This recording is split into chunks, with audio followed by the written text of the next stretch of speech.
The one thing I learned from my years when I was trading down on the floor during the last time we had parabolic moves in gold and silver, which was a lot of years ago, don't do the math, right? There was no such thing as calling a top. You just don't know. That's what makes commodities fascinating to trade. So you may get analysts upgrading, downgrading, or all different types of technicians trying to come up with a measured move, etc. But the point really is we don't know. Now, the prediction that it's going higher, I think, makes a lot of sense. As each day unfolds, we have more and more reasons to think that gold is going to be a good safe haven and will continue to be, and the same thing with silver. Well, they already came out and said something Tuesday morning when they said that they were going to extend the lending program to small and medium-sized businesses, which was supposed to end in the end of September. Now they're extending it to the end of the year. So one could say that they've already shown their concern for the economy. We also have gross domestic product coming out this week, and they're expecting a decline of around 34%. So the question is going to be, yes, I probably think they're not going to make any rate changes in terms of going negative, etc. But I do believe that their language will be similar to what they've said all along, which is we have more tools, we can use those tools, and we will continue to use those tools to stimulate the economy while we get through this rough patch. Well, that's just the way they work. They do a 2-day meeting and then they put out their minutes, usually at 2 o'clock Eastern Standard Time the next day. It's always been like that. Wednesday, the day after they start the meeting, is when the minutes come out, and everybody holds their breath. And yet, at this point, like I said, I think what's in motion is already in motion. And there are other factors this week that are going to be maybe even more important.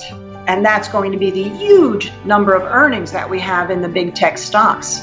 Again, actually, one of the things that makes sense to me right now is that people will be doing some liquidation because of the fact that they've made these incredible large moves. But let's look at the couple of earnings that we've had in the big tech space already last week. One was Netflix. Okay, we wouldn't call that a tech stock, but still, it's a FANG stock. And even though the forward thinking about the stock wasn't as good as one would hope, they expect their subscriptions to go down, the stock dropped and immediately started rallying and now is trying to tackle 500. Microsoft, even though they are doing very well with their cloud computing and they had the LinkedIn, their earnings were a little bit disappointing and immediately went down, but not too far, and now it's trying to climb its way back. So it's possible that we'll see the same kind of thing. Tesla also is now trying to climb its way back. So it's going to be, I think, probably smart, unless you are long from much lower levels, to get out of your positions, especially if you just got into them recently or you're buying this recent dip. Let the dust settle. I always like to say that, especially, like I said, you have the Fed meeting and then you have all the earnings and then you have GDP. Next week is a new month. After that, we're going to have unemployment numbers. We don't know what's going on with the pandemic. Erring to the side of caution is never a bad idea. Well, first of all, I think that's a kind of a blanket statement to make. There are people who are really depending on that money. I know personally many friends who aren't as fortunate as we are, who have lost their jobs, whether they're in the restaurant business or the retail business, that are counting on whatever stimulus money they're getting just to feed themselves. Now, of course, there are people who are using that stimulus money and they're not paying their bills. I wouldn't say they're not necessarily feeding their family, but they are buying things. And that's why we've seen a surge in consumer spending.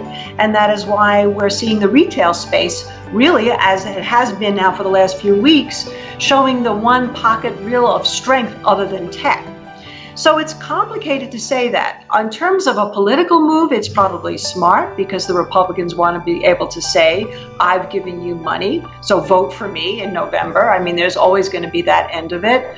In terms of the economy, considering that in New Mexico, for example, where I live, we had to reclose down a lot of businesses in the restaurants, particularly indoor dining. I'd say whatever money the government can print up and give out is not a bad thing.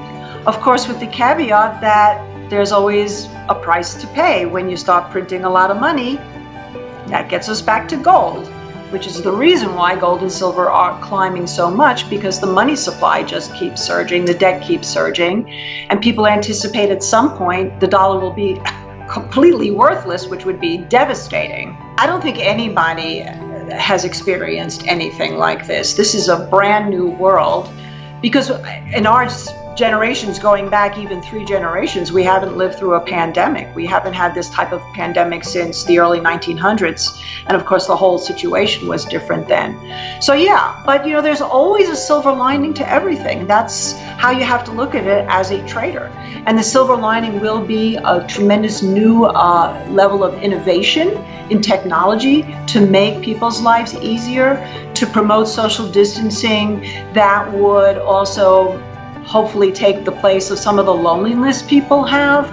That could be a major innovation that comes out of this. The way we shop, the way we eat, rather than looking at it as a negative, could actually turn out to be, I'm not going to say a positive, but it'll change and people will adapt to the change. I mean, this is evolution, basically, is what we're watching right now. There's one other thing. I mean, there's a whole philosophy that you cannot time the market.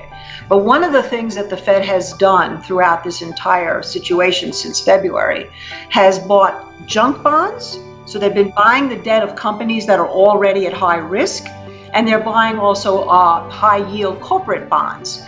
That, I think, is the best place to look right now. If the junk bonds, which have been doing very well, and the high yield grade investment bonds, which are also doing well, start flipping and turning down, gold will continue to do well until there's a liquidity crisis and the stock market really could start to turn a little bit lower. But right now, everybody's drunk on the free money, so why try to pick a top? Just wait for it to happen.